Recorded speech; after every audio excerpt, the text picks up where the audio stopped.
Hey,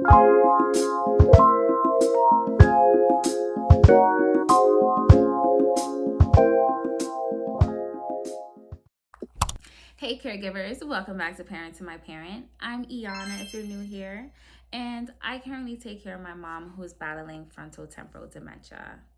Today, we're going to talk about traveling with your loved one who has dementia. It could be traveling on a plane or even to a medical appointment.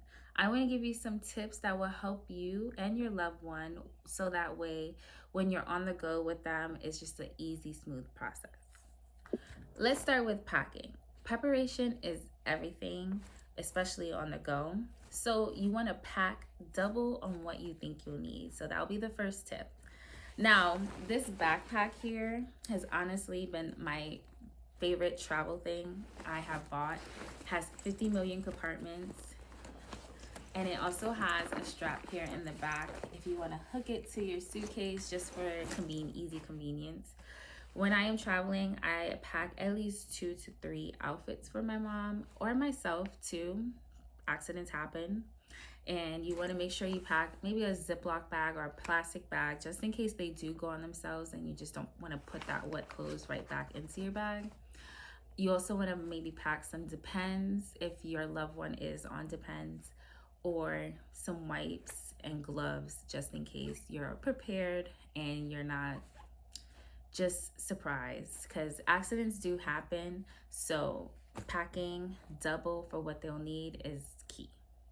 Tip number 2 would be to pack important documents.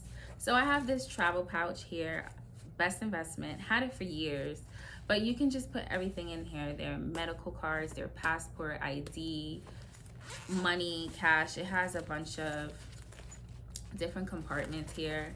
So that way you have everything on the go. You want to put emergency contacts, maybe medication list in this pouch. So that way, if you're on the go, you have everything you need here that's important. This third tip is for anyone who's flying. Request wheelchair assistance. It's just very convenient for yourself and your loved one just to get them through the terminals, to the gate, boarding, TSA. All that stuff is very overwhelming, not only for yourself, but for your loved one. So the wheelchair assistance, honestly, very convenient.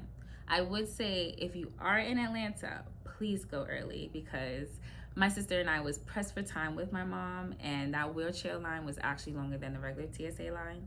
So please go early. That airport is huge.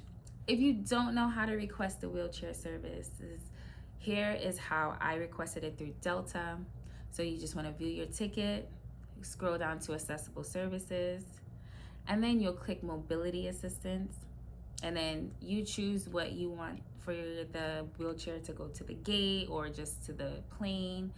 You pick what's convenient for you, and then when you go to the airport, there's a stand that says wheelchair assistance, and then you would just check in, and it's really smooth.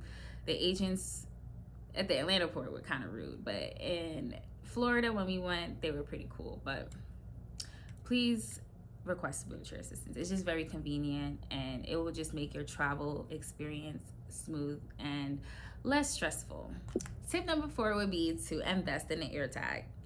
My mom, she's a runner, she's a track star, so having an AirTag on her when we travel, it just keeps us at ease. Just in case she does walk off, we have her location.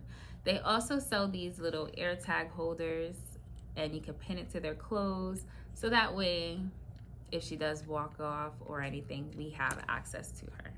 My next tip will be to stick to a routine as much as you can.